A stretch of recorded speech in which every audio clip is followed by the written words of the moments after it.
faça-se ouvir através da Rádio Matosinhos Online, 24 horas por dia para todo o mundo. Contacte-nos através do telefone 224958932. Faça-se ouvir através desta rádio. Que a liberdade seja a nossa própria substância. Com este pequeno pensamento, eu vou iniciar realmente o Dr. Andy Wagner, que é o meu convidado de hoje. Muito obrigado pelo convite.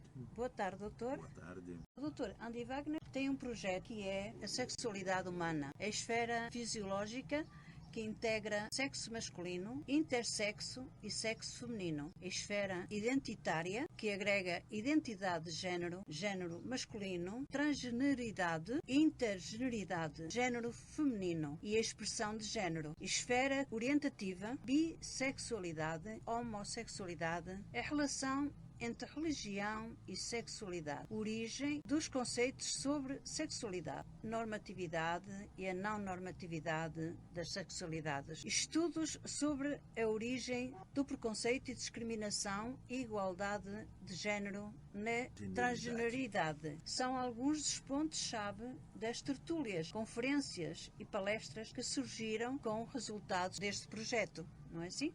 As sexualidades humanas. Este nosso tema, o que sou, quem sou e de quem gosto. Vamos entender a nossa sexualidade com o Dr. Andy Wagner Pereira. Muito bem. Sim, então, para começarmos, este tema, o que sou, quem sou e de quem gosto, eu iria fazer-lhe uma pequena, não é pergunta, como se configura a nossa sexualidade? Eu penso que essa pergunta é a mais importante pergunta que se pode fazer no momento atual. Se nós tivéssemos a possibilidade de divulgarmos esses conhecimentos dos últimos anos, dos últimos 10, 12, 15 anos, sobre o que tanto se estuda em tantas organizações internacionais, o que é verdadeiramente a nossa sexualidade, em função de tantas coisas que vêm acontecendo a partir dos anos 70 do século passado, né?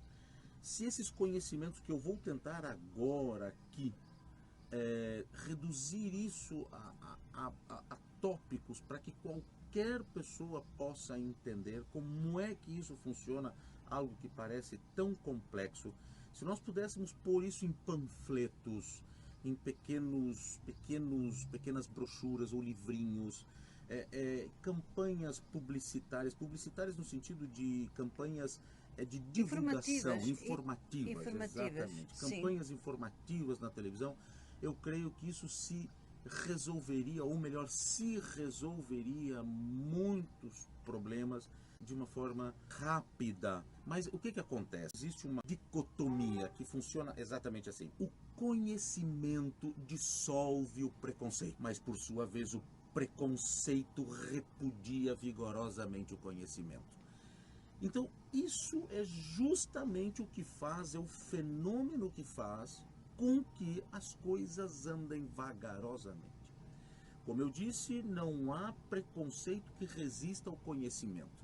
Mas, entretanto, o preconceito repudia vigorosamente o conhecimento.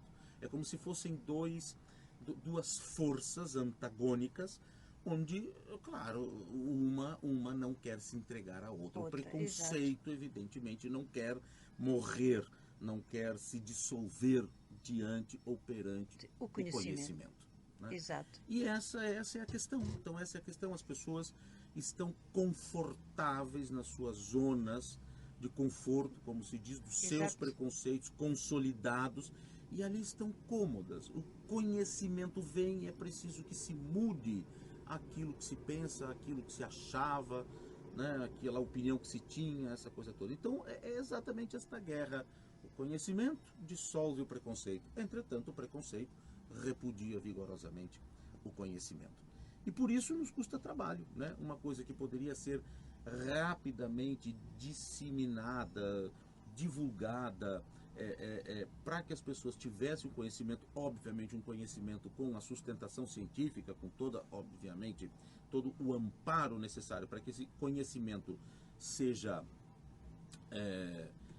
tenha credibilidade, obviamente, mas infelizmente temos que ir passo a passo, tentando abrindo exatamente, horizontes, abrindo o conhecimento diante do preconceito, e ir ali dissolvendo e ir então divulgando e passando conhecimento.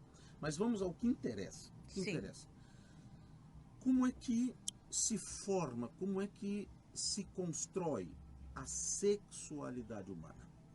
Basicamente, a sexualidade humana, eu disse a palavra se constrói, mas não é bem o termo adequado. É configurar. É como se configura, como é que... Porque, na verdade, ela vem pronta.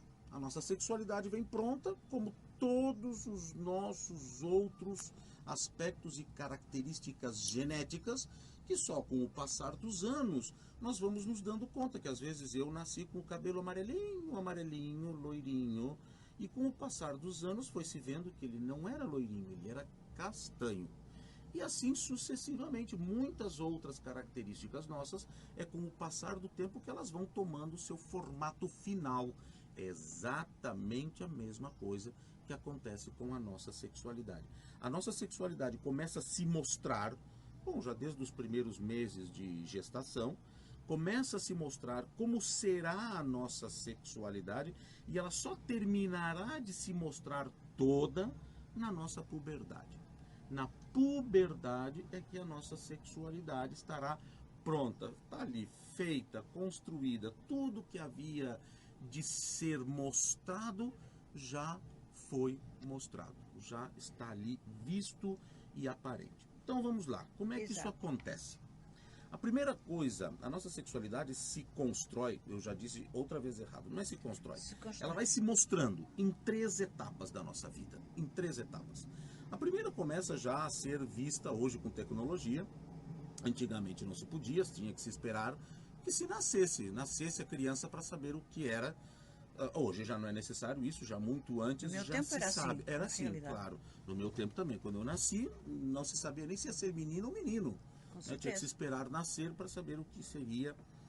Hoje não é mais necessário esperar isso, já se sabe muito antes, né? Essa primeira configuração da nossa sexualidade, essa primeira parte da nossa sexualidade que se mostra, que é a parte fisiológica. Fisiologicamente, como será a nossa sexualidade? Como eu disse, já nos primeiros meses de gestação, já é possível começar a ver se aquela pessoa que está sendo gestada, ou quando nasce, se nascerá uma pessoa do sexo masculino, portanto, se será uma pessoa com os hormônios ou hormonas características do sexo masculino, os cromossomos característicos do sexo masculino, no caso, os cromossomos X, Y, e todas as outras configurações, a genitália característica do sexo masculino, o pênis, os testículos, etc., o aparelho reprodutor masculino. Pronto. Isso vai fazer com que nós entendamos, vai se ver que da mesma forma, como eu mencionei todas as características do sexo masculino, poder-se a ter uma pessoa do sexo feminino. Portanto, o aparelho reprodutor feminino, vulva, os cromossomos característicos do sexo feminino, que então são os cromossomos XX, e por aí vai. Mas não é só isso. Nós temos pessoas do sexo masculino, temos pessoas do sexo feminino, mas também temos pessoas em grande quantidade, pessoas chamadas intersexo. O que resumidissimamente quer dizer pessoas intersexo? Pessoas que trazem características de ambos os sexos conjuntamente, tanto do sexo masculino como do sexo feminino. Uma pessoa que poderá ter toda uma estrutura hormonal do sexo masculino, entretanto, os seus cromossomas são XX, por exemplo. Além disso, pode haver a questão da dupla genitália, nascer conjuntamente com pênis e vagina. Sim. E assim muitas outras características que vão fazer com que essa pessoa seja aquilo que nós dizemos intersexo. Exato. Essa é a primeira fase, é a primeira coisa que se mostra na nossa sexualidade. Claro que só agora, recentemente, é que, por exemplo, países como Portugal resolveram, então, ter legislação que proteja as pessoas intersexo das cirurgias mutilatórias que eram habituais de serem feitas à nascença para adaptar pessoas intersexo ao sexo masculino ou ao sexo feminino. Sim, sim. Isso em alguns países já foi proibido. Portugal está entre os 6 países do mundo com a legislação de direitos LGBT. LGBT quer dizer lésbicas, gays, bissexuais, transgêneros e intersexo. Aquela sigla característica. Exato. Mais avançadas do mundo, né? Figura entre os 6 países. E uma dessas conquistas foi agora, no ano passado, definitivamente a proibição da realização desse tipo de cirurgia. Depois nós vamos falar um pouco mais sobre isso, mas isso é o primeiro que nós devemos saber. Essa é a pergunta, é o que responde àquela primeira pergunta: o que eu sou? Eu sou uma pessoa do sexo masculino, eu sou uma pessoa do sexo feminino, ou eu sou uma pessoa intersexo? Essa é a primeira esfera da nossa sexualidade que se mostra. Todas as outras estão escondidas ainda. As outras 2 estão escondidas ainda. Uma coisa importante é saber que, antigamente e ainda hoje, existe uma resistência enorme das pessoas em geral a admitirem que a configuração da nossa sexualidade é inteiramente autônoma e não está sujeita às influências do meio, como sempre se tem uma resistência realmente muito grande, né? Que a sexualidade está sujeita à influência do meio, influência de pessoas, influência de não sei o quê. Frequência, lugares que frequentem. Pronto, lugares que frequentam. Exatamente. E tal, essa coisa toda. Isso é um mito. As pessoas, claro, resistem muito porque não querem se convencer de certas coisas. Aquela velha história, o conhecimento dissolve o preconceito, mas o preconceito repudia o conhecimento. Então, é muito difícil. Uma coisa que nós temos que saber é que essas configurações, aquilo que vai sendo mostrado, não depende do ambiente em que a pessoa está inserida ou das influências que ela sofre. É como eu sempre digo, eu nasci com o cabelo amarelinho, bem loirinho, e não teve o que se pudesse fazer, porque o meu cabelo vai se tornar e se tornou castanho, e não há nada no ambiente que poderia ter feito outra coisa. Né? Claro. Não tem o que se fazer. Se geneticamente o cabelo é para ser castanho, vai ser castanho, e não foi por influência do meu avô, nem das mulheres, nem dos homens, que o meu cabelo ficou castanho. Pronto, ou da religião, seja lá o que for. Exatamente. Pronto. Então, a segunda coisa que acontece conosco... Doutor Gabriel Luca, que faz-nos aqui, não é bem uma questão, eu não sei se quer que leia já. Sim, pode sim, claro. Pode sim, ser, que claro, é para não sim. perder. Para não perdermos, exato. Depende da forma que vou produzir estas peças publicitárias. Tem que haver um bom senso, pronto. E para o público correto.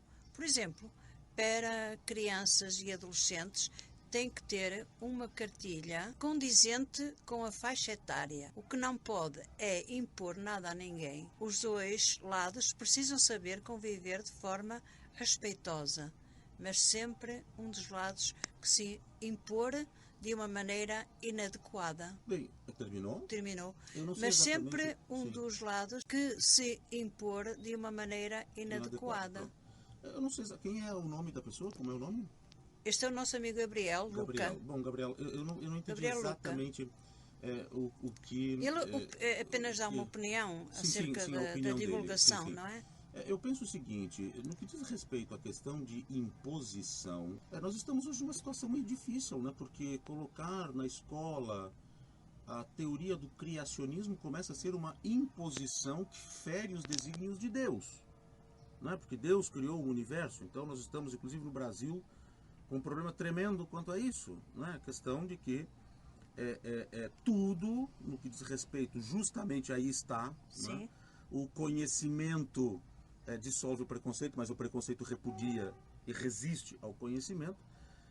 Não creio que aqui haja a questão de imposição. O conhecimento precisa ser divulgado e posto. Cabe como tu usas a palavra, o bom senso, Sim. de ver o conhecimento, abordá-lo e tomá-lo para si. Não é uma questão de imposição aqui ou de qualquer coisa. O conhecimento precisa estar posto e, obviamente, cabe às pessoas abordarem o conhecimento. Agora, claro que fica bastante difícil quando eu tenho preconceitos em relação àquele conhecimento que está sendo divulgado, que está sendo posto. Se eu tenho preconceitos, então, obviamente, é óbvio que eu vou resistir a esse conhecimento. Claro, com certeza. E vou dizer que esse conhecimento está sendo imposto, não é? Como qualquer coisa, como absolutamente qualquer coisa. No sistema escolar, por exemplo, seja é muito comum. Seja claro, o que for, não é? No sistema escolar agora está sendo muito comum a questão de que a imposição... Mas como assim, gente? Imposição? Mas como imposição? Imposição do conhecimento? Desde quando que se trata conhecimento é algo cabível de imposição? Conhecimento é conhecimento. É conhecimento, você tem claro. que conhecer as coisas e obviamente, o conhecimento é que vai fazer com que eu tenha mais respeito, mais compreensão, mais facilidade de lidar com a diversidade que o conhecimento me leva a ter, né? A ter acesso, a ver as coisas. Então eu penso que aqui as palavras imposição não cabem aqui, não se adequam exatamente a essa situação. Não nós é uma precisamos ter nós precisamos ter uma divulgação massiva de conhecimento. Ponto final. E conhecimento, como eu disse, com credibilidade. Ponto. Exato, é isso mesmo. Essa é a questão. Bem, enfim, eu penso que podemos passar para o segundo. Exatamente. Espero que tenha respondido, como é o nome, Gabriel, não é? Gabriel Lucas. Espero que tenha Luca. Espero que tenha elucidado essa tua dúvida, essa tua pergunta, essa tua opinião quanto à questão, essa tua observação quanto à questão da imposição. Penso que sim, ele vai entrar mais, sim, ele vai dizer mais algumas coisas. Vai dizer claro, alguma coisa. A segunda coisa. Exatamente. A segunda, eu acho que é a continuidade da primeira. Claro, não continuidade da primeira. Quando... É aquele momento que o meu cabelo começou a ficar castanho. Exato, na adolescência. Na adolescência foi ali, claro. 6, 7 anos, desde o meu cabelinho começou a ficar castanho. Até a adolescência. O que significa isso? Por volta dos 3 anos de idade, aproximadamente, a criança vai começar a sentir em si, olha as palavras que eu estou usando, qual é o seu gênero. Se ela é do gênero masculino, se ela é do gênero feminino, ou se ela tem as características de ambos os gêneros. Exatamente como já aconteceu no que diz respeito à sua fisiologia. Sim, eles gostam muito de se ver. Sexo, claro, ela pode ser do sexo masculino, pode ser do sexo feminino e pode ser de ambos os sexos. No que diz respeito ao gênero, que é aquilo que eu sinto que sou, ou seja, é respondendo a pergunta quem sou, é que a criança poderá ser do gênero masculino, do gênero feminino, ou uma criança que tenha a característica de ambos os gêneros, que nós podemos chamar então de intergênero ou também de transgênero, em algumas circunstâncias, na maioria delas inclusive. O que quer dizer isso agora? De novo, isso não tem nada que vai fazer com que o gênero, seja ele qual for, se manifeste por influência do meio, porque se nasceu com pênis, então desde pequenininho vai ser jogador de futebol, bombeiro e etc, etc, o quarto é azul e tudo isso, ou então se nasceu com uma vulva, então vai ser uma princesinha linda e delicada, e vai dançar balé, vai se vestir de cor-de-rosa, o quartinho, bonecas, panelinhas e tudo isso. Isso é ridículo, simplesmente. Nem sempre é assim. Como isso tudo se configurou, e há razões antropológicas para explicar isso. Pronto, mas não é o caso aqui agora. O que interessa aqui é que, por volta dos 3 anos de idade, e não é depois, e também não é antes, é ali que a criança vai começar a reconhecer quem ela é. Eu sou um menino ou eu sou uma menina? Ou eu sou ambas as coisas? Claro. Isso se dá normalmente, como tu disseste, Isabel, por comparação. né? Exato. Por isso tem uns desenhos, inclusive, muito bonitinhos de menininho, uma menininha puxando as fraldas e vendo o que tem lá dentro, né? Para fazer as comparações. Eu tenho curiosidade de se ver ao espelho. Curiosidades e tudo mais. É neste momento que, aliás, os papais, às vezes, como eu digo, sem conhecimento, acham que ali a criança já está... um menino que está lá vendo a priminha, né? Típico, sai correndo atrás da priminha, levanta a sainha para ver a diferença. Acha, ui, esse vai ser um garanhão, né? É mesmo. Isso é tudo tolice né? Que no decorrer dos séculos se foi consolidando dessa maneira. Essa criança está apenas descobrindo se ela é menino ou se ela é menina. E as diferenças. E as diferenças, claro. Agora, o que acontece quando uma criança percebe que ela é um menino, se sente como menino, entende-se como menino, seu gênero é masculino, tudo lhe é característico de menino, mas entretanto ela tem uma vulva. Aí nós temos o que causa tanto chilique, né, ainda a tanta gente, o fenômeno da transgeneridade. Quando o gênero e o sexo são diferentes. O gênero, ou melhor, começando, o sexo se formou sexo masculino, mas o gênero se formou gênero feminino. Isso é o mesmo caso de alguém ter o cabelo loiro liso e o cabelo loiro crespo. São duas possibilidades de e vice-versa. E vice-versa. Isso é o que caracteriza quem somos.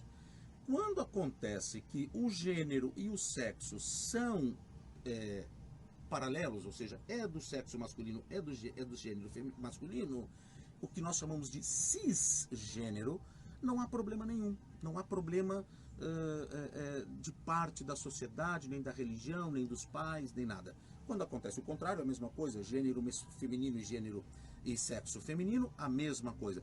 Agora, quando acontece, por exemplo, uma das situações que é isso que nós chamamos de transgeneridade, e isso não é nenhuma doença, isso é apenas uma característica da sexualidade, como qualquer outra. As pessoas podem ser ruivas, podem ser loiras, podem ser morenas, podem ter cabelos castanhos. O cabelo castanho pode ser combinado com uma pele muito clara, pode ser combinado com uma pele muito escura. O cabelo castanho pode ser crespo, pode ser liso, e a pessoa pode ter pele clara, pode ter pele escura. São combinações que a sexualidade também tem, que sempre foram repudiadas vorazmente pelas características religiosas e tudo mais, Adão e Eva, aquela história, a binariedade, né, compreendida das coisas, e isso foi sempre repudiado. E qual é o problema? O problema é quando se caracteriza nesta tenra idade o fenômeno da transgeneridade, porque isso não acontece aos 30 anos, nem aos 25, nem aos 18, isso acontece aos 3 anos de idade. Muitas vezes isso a pessoa só vai assumir isso aos 30 anos. Agora, desde os 3 anos de idade, uma criança carente está vivendo normalmente um processo crudelíssimo de repressão do seu gênero, da sua sexualidade, com a repressão natural de uma criança que quer se comportar como menina, mas porque tem um pênis, recebe toda a repressão familiar e social, etc., que aquilo não lhe cabe, porque ela tem que ser homem, seja homem, seja menino, seja isso, seja aquilo. Esse é o segundo momento da nossa sexualidade, quando ali nós vamos perceber que uma criança pode ser aquilo que nós chamamos transgênero.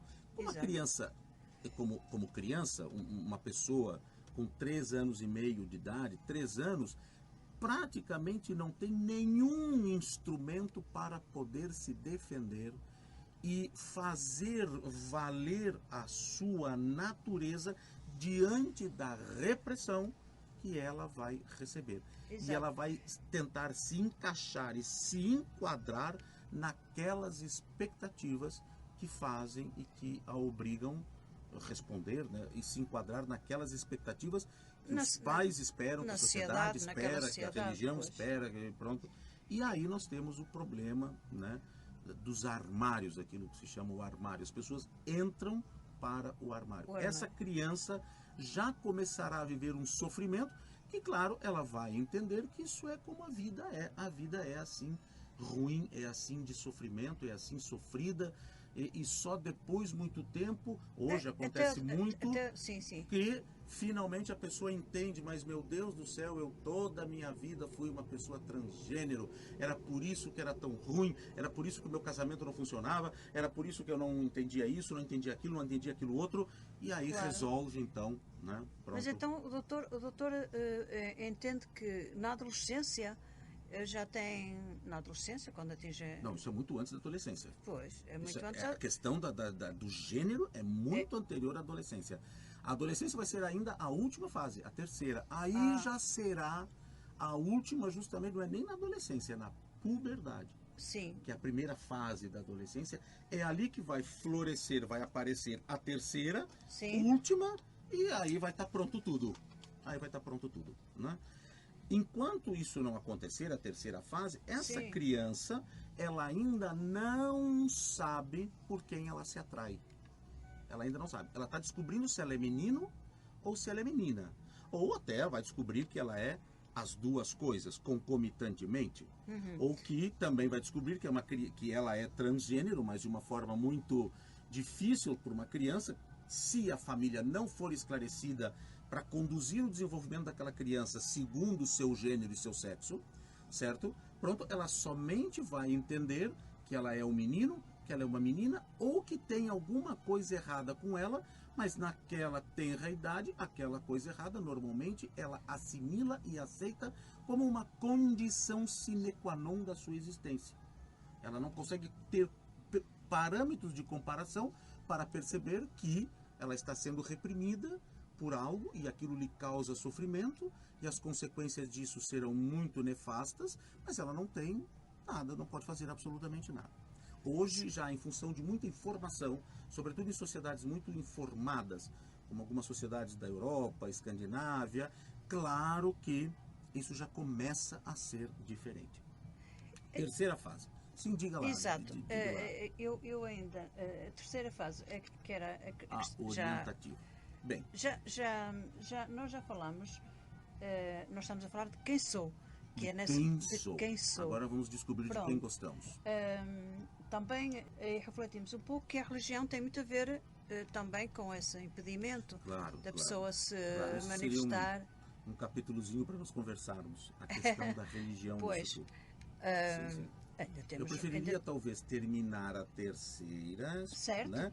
E aí podemos aí entrar na questão religiosa. Podemos falar da questão religiosa. Exato, então. Bem, ali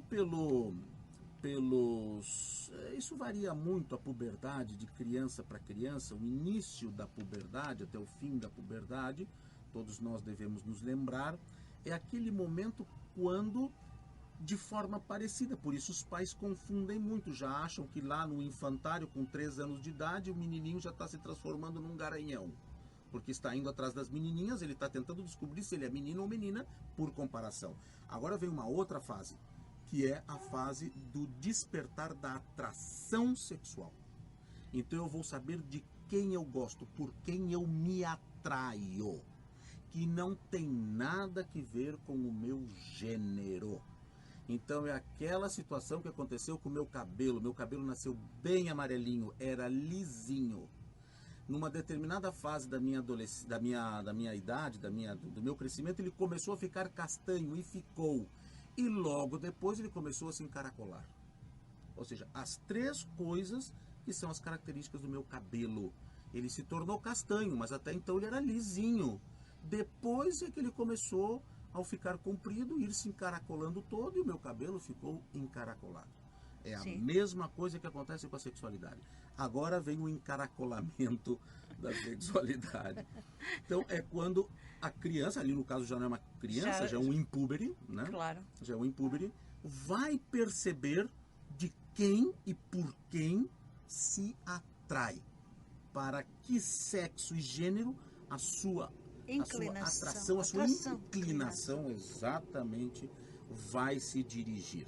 E então vai poder se dirigir para pessoas do mesmo sexo e gênero, certo? Então será um menino ou uma menina homossexual.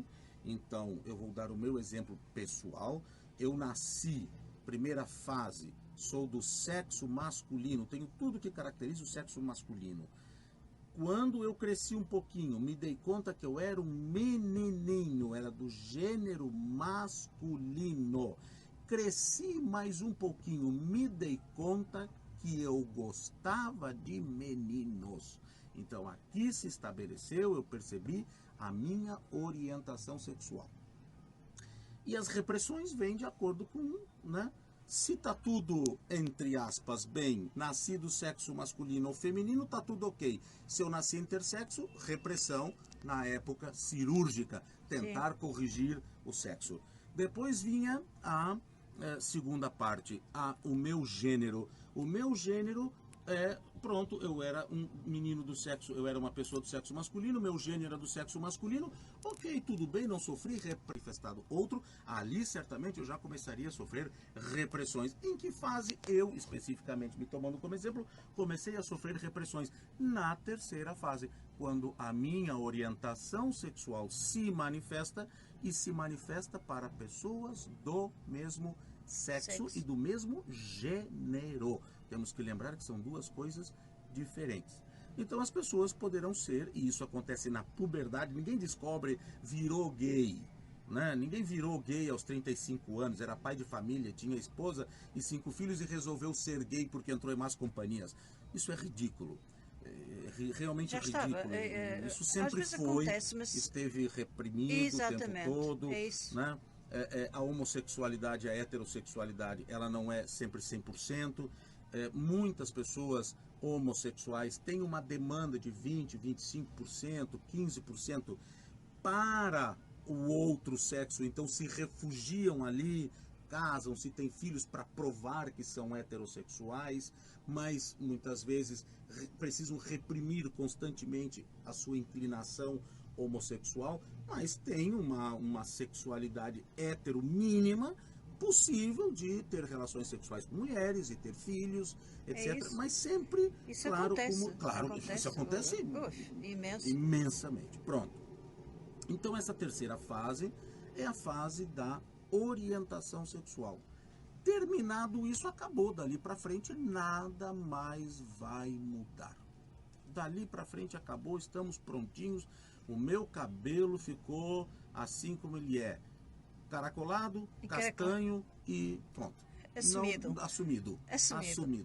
Não tem mais alternativa. Isso é o que nós precisaríamos ter, como estava o Gabriel dizendo, em divulgação. Claro que numa linguagem apropriada para crianças, vai se usar desenhos apropriados, linguagem apropriada, etc. Uma pessoa adulta, é claro que não se vai usar a mesma linguagem. Claro, óbvio, logicamente. Não, vai se usar uma linguagem apropriada para pessoas adultas. Sim, mas ele disse que respondeu àquilo que... sim, respondeu. Sim, ele disse, respondeu sim. Respondeu? Tá muito bem, Gabriel. Que bom que eu consegui responder.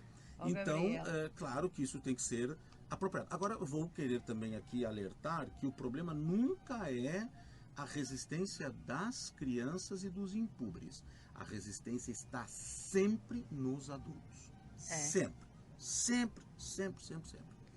mas, exatamente. Até por uma questão cultural. É cultural. A sociedade assim impõe, não é? Exatamente. Porque nos adultos os preconceitos já estão todos formados. Sim. Então aí vem aquela velha história de novo. O conhecimento dissolve o preconceito, mas os meus preconceitos repudiam o conhecimento. Então já na fase adulta fica mais difícil. Enfim, pronto. É isso. Portanto, eu ia perguntar, por favor, ia questioná-lo aqui. Claro. A preocupação dos pais em relação ao preconceito e aos riscos que os filhos podem correr. Os pais têm... Sim, diga, doutor. A pergunta é a questão da preocupação dos pais em relação aos preconceitos que os filhos poderão sofrer. Sim. Certo. E dos riscos que os filhos vão correr. Exatamente. Aqui eu respondo sempre de uma forma bem simples, para ficar claro de se entender. Aqui na sociedade portuguesa mesmo, não precisamos ir longe, né? Um casal de negros vivem em Portugal. Vão pintar os filhos de branco para não sofrerem preconceitos? Não.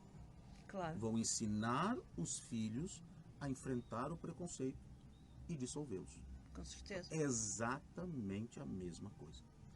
O que nós vemos muito, e é lamentável isso, e os estudos mostram sempre os mesmos resultados há décadas, lamentavelmente, muito, em grande número, boa parte, grande parte da preocupação dos pais, infelizmente, não é com os riscos e os preconceitos que os filhos vão passar. Porque, como eu disse, as mulheres sofrem preconceitos terríveis na sociedade. E as mães não se vestem de homens para se parecerem homens, porque os homens têm mais privilégios, nem vestem suas filhas de homens e disfarçam para que não sofram os preconceitos que sofrem as mulheres e os riscos que elas correm de serem violadas, por exemplo. Exatamente. Então, isso é uma desculpa um pouquinho esfarrapada, essa história de os pais quererem que os filhos se mantenham discretos por causa do preconceito. Normalmente, por trás disso, está a vergonha dos pais em ter um filho que supostamente é homossexual, é transgênero, tem uma sexualidade que não está dentro daquela sexualidade chamada normativa, certo? E então se refugiam atrás disso. Não, meu filho, seja discreto, não diga para ninguém, não conte para ninguém, porque as pessoas são más, as pessoas... Mas se ele fosse uma pessoa negra que morasse aqui em Portugal, a mãe não ia dizer, não, meu filho, pinta-te de branco, não, tu tem que fazer uma carinha bem branquinha, porque... Não vai fazer isso, até porque não tem nem como, certo? E essa pessoa negra vai sofrer tantos preconceitos de racismo e terá que enfrentá-los e terá que dissolvê-los, como uma pessoa como eu, que sofro também, já sofri, já tive situações de preconceito, porque sou gay, ou o outro porque a outra, porque é transgênero, ou porque é mulher, ou porque é estrangeiro, ou porque é gordo, ou gorda, ou porque tem deficiência física. Quantas pessoas têm preconceito com isso? Quer dizer, o que os pais devem fazer é ensinar os seus filhos a serem livres e enfrentar o preconceito. Agora, correr riscos, todos nós corremos. Claro. Todos nós corremos. Nós corremos riscos se somos negros, se somos mulheres, se somos estrangeiros, se somos brancos. Nós corremos riscos sempre, toda a hora, o tempo não é? todo. Claro. O tempo todo. Temos as nossas situações de risco, não tem a ver com isso. Claro que existem situações... Sim, claro, mas, tem que ser mais né, trabalhado. a mulher sofre mais riscos do que o homem, óbvio. Uma pessoa... Um cigano sofre mais riscos do que um não cigano. Só por ser cigano. Ou seja, enfim, isso não é justificativo. São os preconceitos. Então, essa questão da preocupação dos pais, claro que se nós somos uma família negra e moramos num país preconceituoso, racista, é óbvio que o meu filho vai correr mais riscos e eu preciso educar o meu filho para enfrentar esses riscos, enfrentar o preconceito, dissolvê-los e etc. Com certeza. Isso é óbvio. Então não é escondendo exatamente que vai se resolver o problema. Claro. Não sei se respondi bem a pergunta que tu fizeste, Isabel. Perfeitamente. Eu penso que os nossos ouvintes da Rádio Matins Online estão satisfeitos com estas... Obrigado, Oxalá.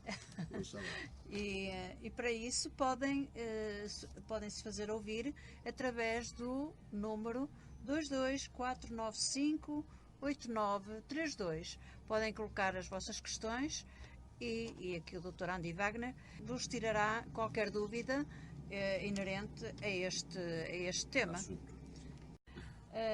Eu iria questionar assim, a questão da privacidade. Será que a sexualidade de cada um não diz respeito à própria pessoa? Porque a necessidade de se mostrar? Sim. A pergunta há necessidade de se mostrar? Há necessidade de se mostrar? Não tem privacidade? Seria uma questão de fórum íntimo. Exatamente. Não é essa a ideia, não é? Isso mesmo. Seria de fórum íntimo, ser uma questão privacidade. De privacidade, ou seja, a minha sexualidade só diz respeito a mim.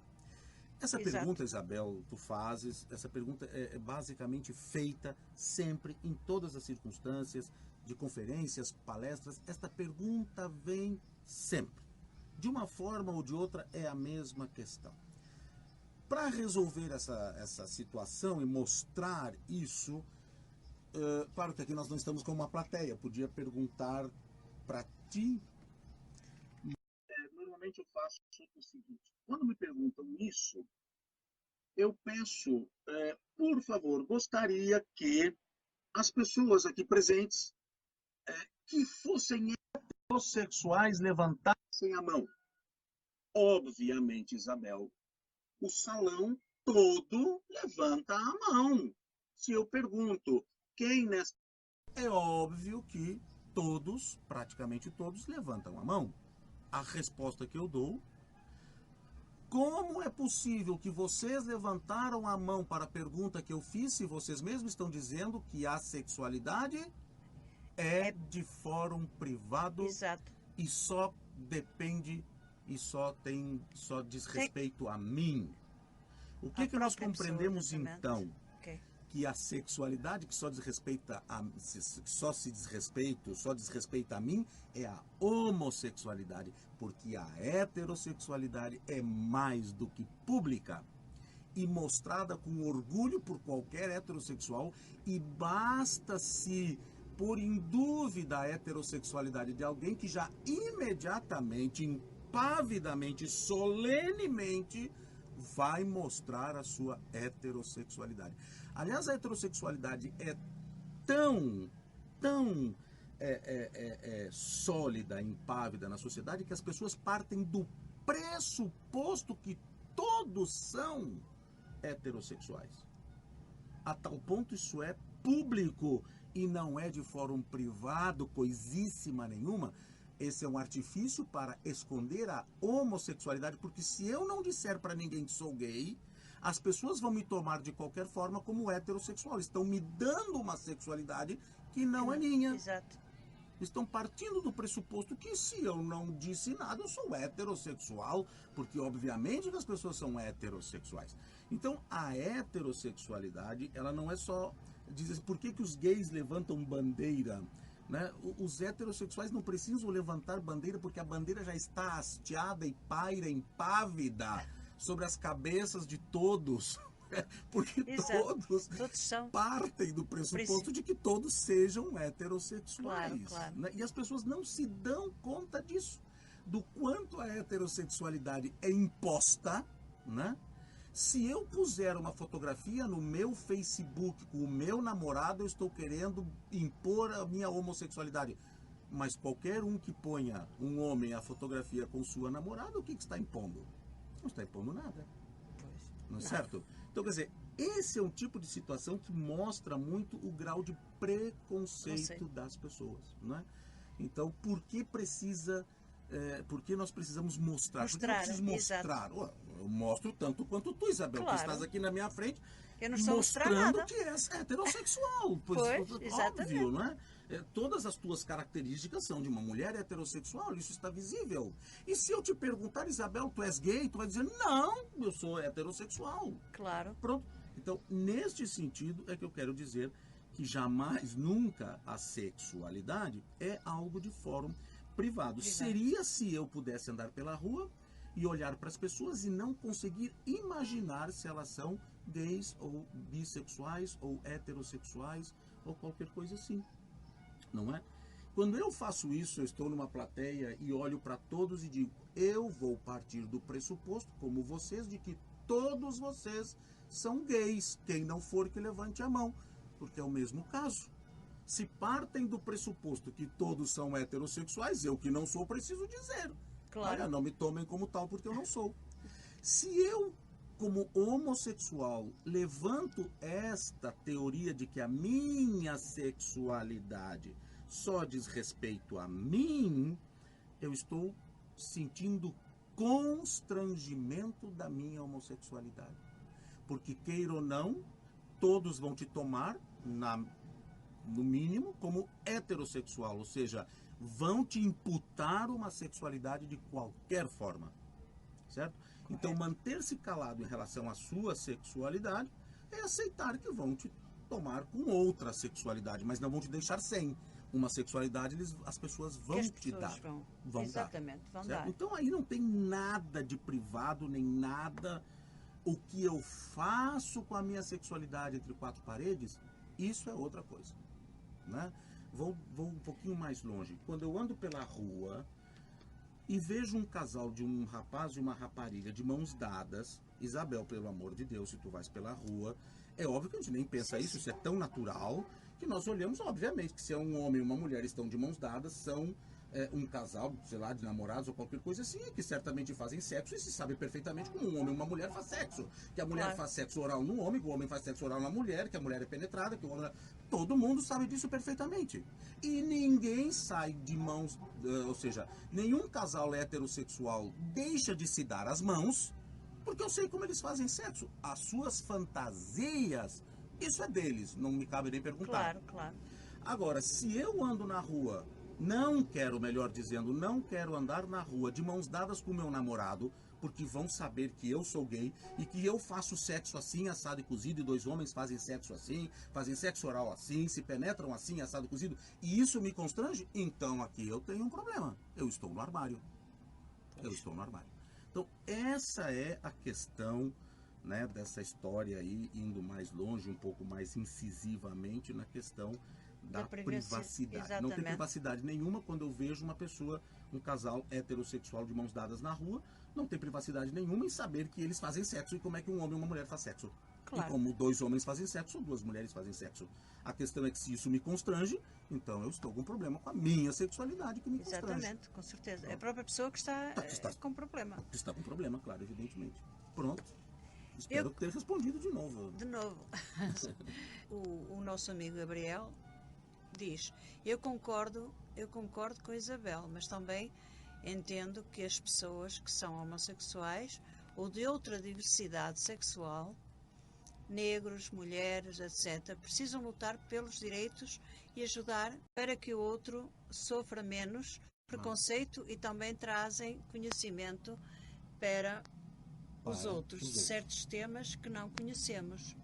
Pronto, aqui o Gabriel só corrobora, né, o que foi dito. Sim. Gabriel, concordo contigo, é assim mesmo que as coisas precisam ser. Eu exatamente penso que sim, que assim, aí estou plenamente de acordo. Não que eu não estivesse antes, né?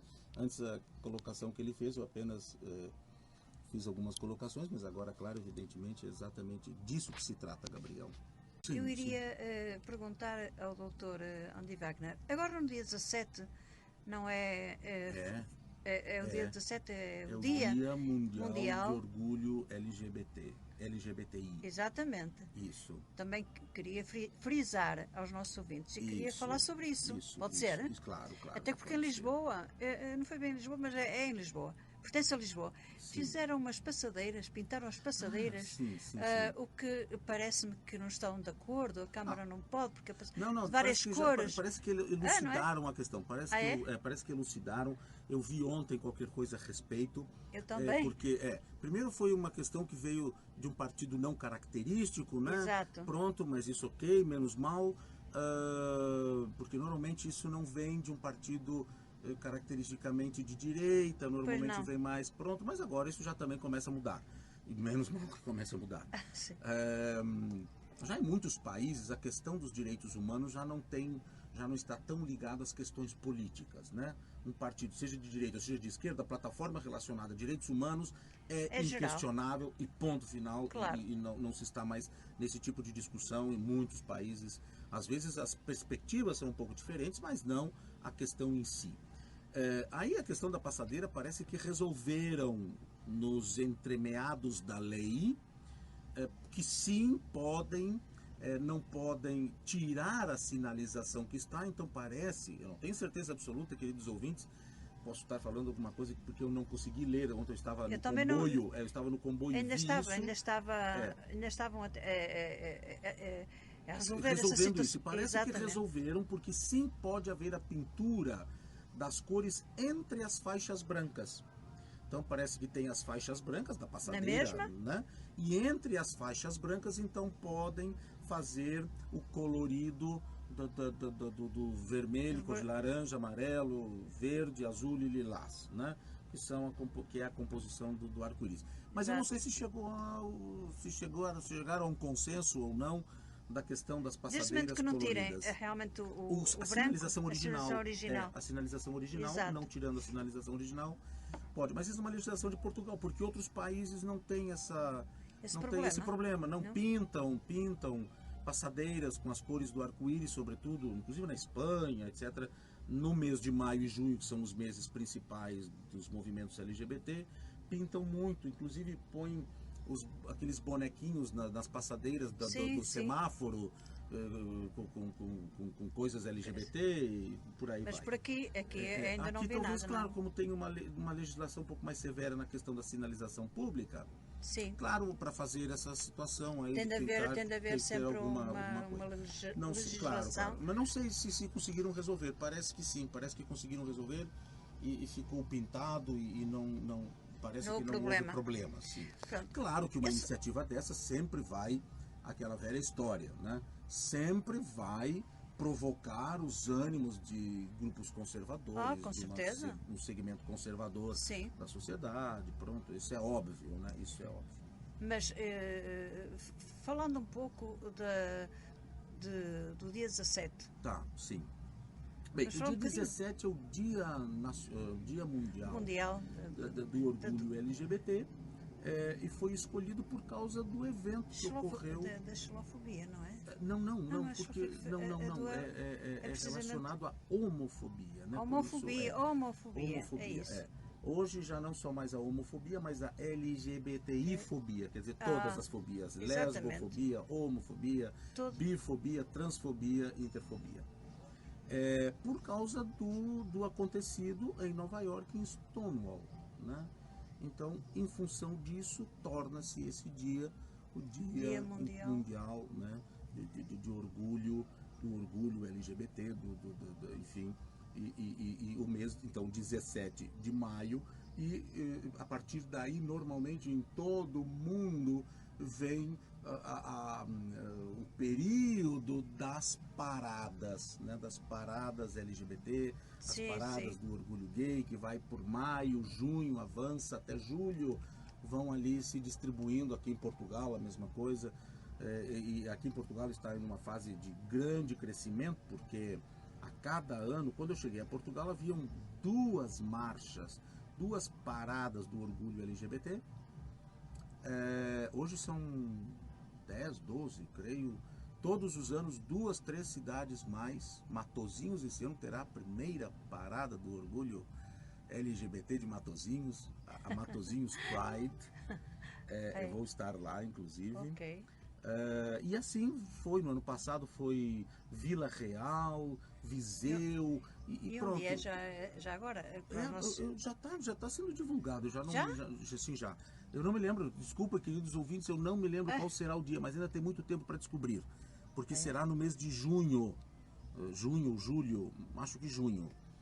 São tantas paradas que eu vou botando na minha agenda, né? A de Lisboa, a do Porto, a de Viseu, a de Coimbra, e pronto, são muitas, né? Eu não consigo memorizar, mas agora vai haver. Mas o dia 17 se tornou isso. Stonewall, quem não conhece a história, foi aquele era um pub, né, que hoje é um monumento histórico, em Nova York, que foi invadido pela polícia. Então foi a primeira vez que as pessoas LGBT se rebelaram, né?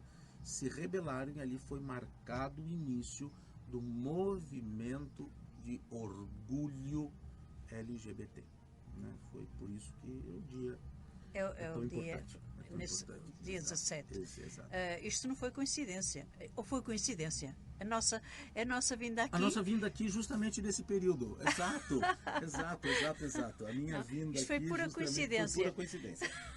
Foi de fato uma coincidência muito feliz. Muito. De estarmos entrando no período do orgulho, né? Exatamente. E justamente estarmos conversando sobre o assunto. É isso mesmo. Foi uma feliz coincidência. E então iríamos... E pronto, agora a religião. Exato. Temos a questão da religião. A nossa religião. Pronto. A eterna religião. A eterna questão da religião. Bem, nesse aspecto, por enquanto ainda, né, salvo algumas exceções, né, as grandes religiões, e no que diz respeito à Europa, claro, e não só Europa, mas Ocidente, né, Ocidente, predominantemente nós temos dentro do cristianismo, que é uma das 3 grandes religiões monoteístas. Sim. As religiões monoteístas são as mais resistentes às questões da sexualidade, como um todo, não só ao que nós estamos falando. Em relação à sexualidade como um todo, são as 3 religiões mais resistentes, nomeadamente, cronologicamente, historicamente, o judaísmo, primeiramente, o cristianismo logo depois, e por herança, o islão, que vem uma é segmento da outra, todas estão encadeadas, né? Uma atrás da outra e uma sai da outra, né? Uma sai o cristianismo do judaísmo e sai o islã da mesma linha, né? Do cristianismo e do judaísmo. São chamadas as religiões abraâmicas, cujo fundador é Abraão. Essas são as mais resistentes, salvo exceções, essas são as mais resistentes. E aí é aquela dificuldade que nós encontramos, por exemplo, né, no período renascentista, lá na Renascença, século XVI. O que acontecia, o que aconteceu e acontecia com os cientistas, por exemplo, da época, ao descobrirem que a Terra era redonda, que a Terra não era, como as Sagradas Escrituras diziam, o centro do universo. O que acontecia com o que aconteceu com Galileu Galilei, com Isaac Newton, com Nicolau Copérnico, com todos eles? O que aconteceu? Né? O Giordano Bruno, foram todos presos, perseguidos, condenados pela Santa Inquisição, etc, etc, claro. etc, etc, etc. Sim, sim. Porque os conhecimentos que a ciência vinha demonstrando contrariavam as Sagradas Escrituras, ou pelo menos a interpretação que se lhes dava. As Sagradas Escrituras, nós estamos num momento absolutamente idêntico, onde o que diz respeito às descobertas científicas e os estudos e todo o conhecimento que se tem hoje a respeito da sexualidade, tal como naquela época que a Terra não era o centro do universo, a Terra é uma bolinha que gira em torno do Sol e que tem muitos outros sóis e que nada daquilo, aquilo é só uma metáfora, etc. A mesma coisa no que diz respeito à sexualidade humana. E as religiões têm uma força muito grande, né? Por que as religiões têm uma força muito grande? Porque a resposta que ela dá não precisa ser verificada. É fé. Portanto, se eu preciso daquela resposta, eu a tenho e é fé e eu aceito. Eu não preciso verificá-la e ponto final. A minha fé diz que aquilo é verdadeiro e ponto final. Quando a ciência verifica que não é assim, pronto, vem lá toda uma situação complicada, que é o que nós estamos vivendo hoje. Então, essa situação, isso faz com que a religião seja... problemas com os bispos e tudo mais. Bom, isso já é uma situação mais ainda...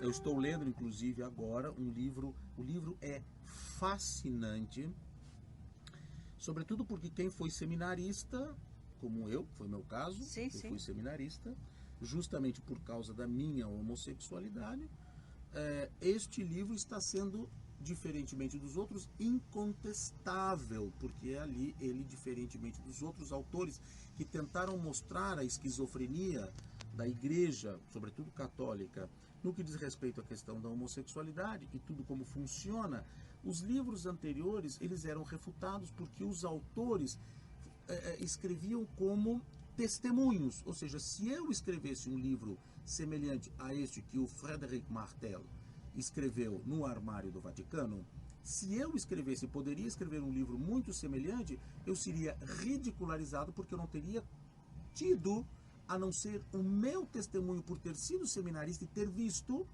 não é? Eu não teria como provar que tudo aquilo é verdadeiro. Portanto, eu seria facilmente ridicularizado. O que não aconteceu no caso do Frédéric Martel, né? E aí vem a questão que tu colocas, todo o problema, que não é problema, mas a igreja faz um grande problema, da homossexualidade na igreja, né, que perfaz 80% do clero. As pessoas refutam isso muito, mas não há como refutar, existem provas cabais, que é mais ou menos essa eu constatei isso na minha vida de seminarista. Isso é algo que permeia a igreja, desde a igreja lá da aldeiazinha, do interior de Trás-os-Montes, até a cúria mais alto, o sistema é exatamente o mesmo. Pronto, isso leva a toda a problemática que se tem de uma homofobia esquizofrênica internalizada da instituição em relação ao que ela própria é, né? Nas suas entranhas, e o esconderijo que ela sempre foi, como foi para mim. Eu só fui para o seminário, quando eu cheguei ao seminário, todos os meus colegas, nossa, eu disse, para mim isso não foi nem um pouco engraçado de perceber que a ideia que eu tive de me esconder no seminário não tinha sido só uma ideia original. Todos os que estavam lá, na sua esmagadora maioria, tinham tido a mesma ideia que eu, esconder-se no seminário porque eram homossexuais, né? Então, pronto, isso causa uma situação muito difícil. Muitos saem dos seminários, continuam no armário, não se assumem, poucos se assumem, não é? E como é que vai se dizer que o que nós vimos é verdadeiro? Não há como. Agora, o Frederico Martel teve instrumentos para poder demonstrar com todas inclusive com um grande número de cardeais da mais alta cúria, em entrevistas, permitindo que seus nomes, locais e tudo fosse divulgado como constatação da veracidade. Pronto. Mas aí também é uma outra questão que tu colocas, Isabel, mais a questão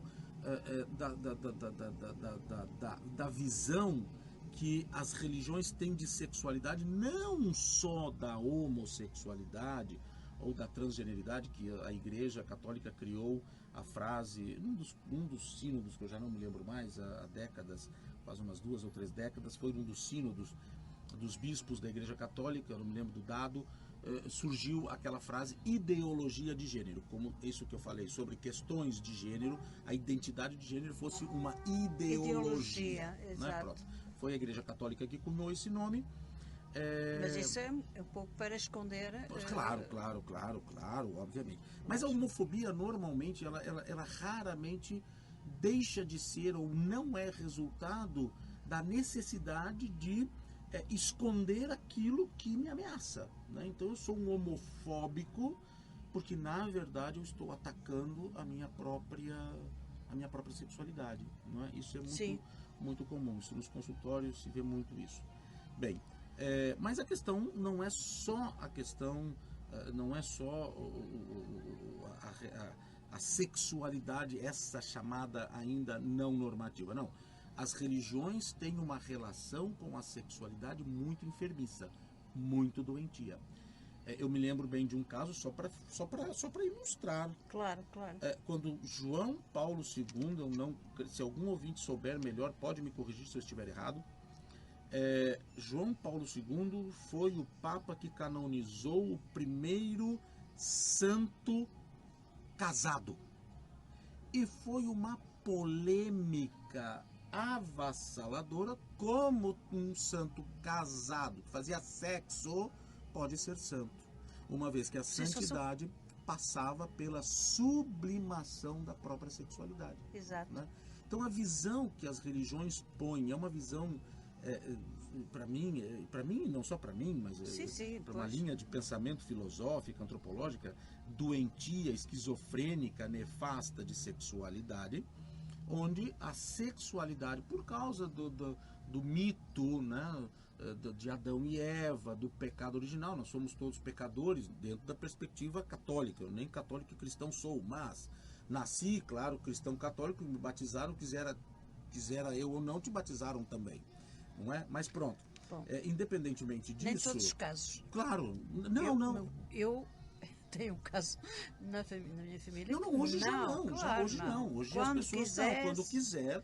Claro, isso já é uma coisa muito mais moderna. Imagina, nos anos 70, 60, quem é que poderia, né, escolher, esperar, que família esperava para ver se a criança ou adolescente realmente queria seguir essa ou aquela religião, até porque isso seria absurdo, uma vez que aquela religião é a certa, como é que vai escolher outra? Claro. Né? Parte do pressuposto que aquela é a única certa. É a única que é a única verdadeira, né? Já não dá para perceber nem entender, porque aí está uma outra questão que não é o nosso tema, a questão das religiões que se autodeterminam o caminho.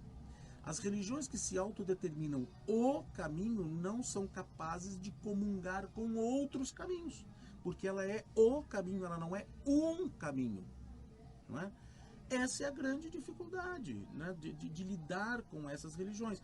Nós temos as religiões orientais que já se autodeterminam como um caminho de ascensão, tanto que uma delas se chama Tao Te Ching, que é justamente isso, um caminho ao Deus, ao divino, ao seja lá o que for. Já é uma perspectiva diferente. Eu consigo comungar com o outro, não só tolerá-lo, mas eu consigo comungar. Eu posso ir por Lisboa de avião, mas posso também ir de comboio. E nós dois chegaremos a Lisboa. Com certeza. Agora, caminhos diferentes, não é? Caminhos diferentes. Agora, se eu considero que só o caminho de comboio é o verdadeiro, correto e certo, ou seja, quem for de avião está indo para o inferno, não é? Então, basicamente, isso é muito difícil. E nessa perspectiva religiosa, nós temos a sexualidade, pronto, é um problema gravíssimo. A concepção que essas religiões têm da natureza humana e da sexualidade humana.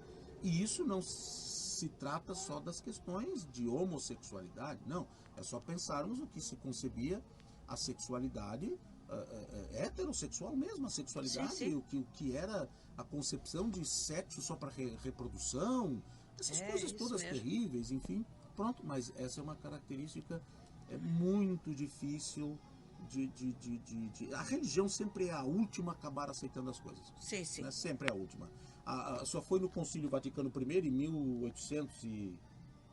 já me esqueci, pronto, século XIX, foi só no Concílio Vaticano primeiro, né, que aceitaram que a Terra realmente Galileu estava certo. E foi só agora João Paulo II que retirou a excomunhão de Galileu. Agora tem cabimento.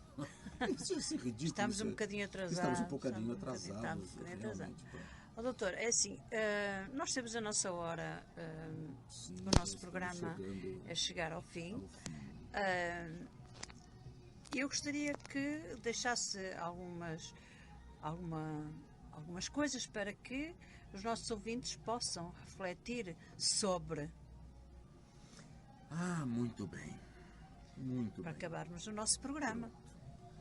Eu penso que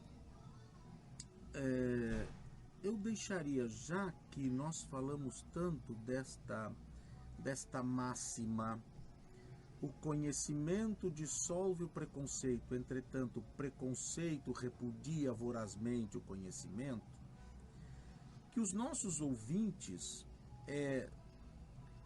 para perceberem os seus preconceitos, medissem a sua resistência ao conhecimento, né?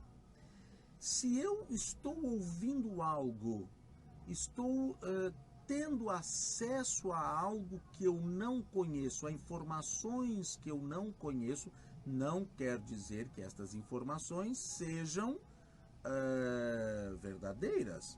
Mas, ao ter acesso a isso, o meu desejo de verificar a veracidade dessa informação é realmente isso, ir atrás de conhecimento, de fontes, minimamente. Hoje nós temos acesso. Quem diz que não tem, não é possível, não é possível. Nós não estamos em regiões remotas de continentes ainda, né, com grandes dificuldades em tecnologia. Não, nós não estamos. Então, se nós temos acesso ao conhecimento e temos meios de ter acesso a fontes credíveis de conhecimento, é fácil eu medir, na medida da minha resistência aos novos conhecimentos, proporcionalmente é o meu preconceito. Então era essa mensagem que eu gostaria de deixar. Temos que sempre estar atentos e medir, né? Resistir ao conhecimento, sobretudo quando este conhecimento é de fonte verificável e de fonte credível, certo? Certo. E nós resistimos a esse conhecimento, obviamente nós estamos ali diante de um preconceito. Nós temos que entender o que é preconceito, né? O preconceito é aquilo que vem antes do conceito. O que é o conceito? É o conhecimento. Então, antes de eu conhecer, se eu estabelecer aquilo, né, entre aspas, opiniões a respeito de algo que eu não fui conhecer ainda, então eu estou assumindo que sou preconceituoso. Eu estou antes do conhecimento. Não fui lá ver se realmente o meu preconceito, aquela velha história, eu digo sempre, eu gostaria de deixar para os ouvintes terem cuidado nessa frase horrível. Como é que é? Para ti é assim, mas para mim... Não é uma questão de para mim. O Sol é uma estrela, não é para mim, ele é uma estrela. Mas para mim... Não, eu preciso primeiro conhecer, então deixará de ser para mim ou para ti. A coisa é. Ponto. Né? Certo. O que não quer dizer que depois não se possa descobrir mais coisas sobre a coisa e a coisa vai mudando. Mas é isso que eu deixaria para os ouvintes. Essa máxima: o conhecimento dissolve o preconceito, entretanto, o preconceito repudia o conhecimento. E para eu estar atento, ver a minha resistência ao conhecimento, às coisas novas. À medida que eu resisto a isso, claro que ali existem preconceitos, ou seja, aquilo que vem antes do conceito. Antes do conhecimento. E acabamos a nossa entrevista. Muito obrigado pelo convite, muito obrigado pela audiência dos ouvintes. Fiquei muito feliz pela segunda vez ser convidado para o teu programa, Isabel. É uma honra. Espero que tenha elucidado e contribuído para, como eu conversei com o Gabriel, disseminar, não é? Ou seja, esparzir conhecimento e que esse conhecimento vá dissolvendo preconceitos. Com certeza. Então, muito obrigada pela presença. Muito obrigado, igualmente.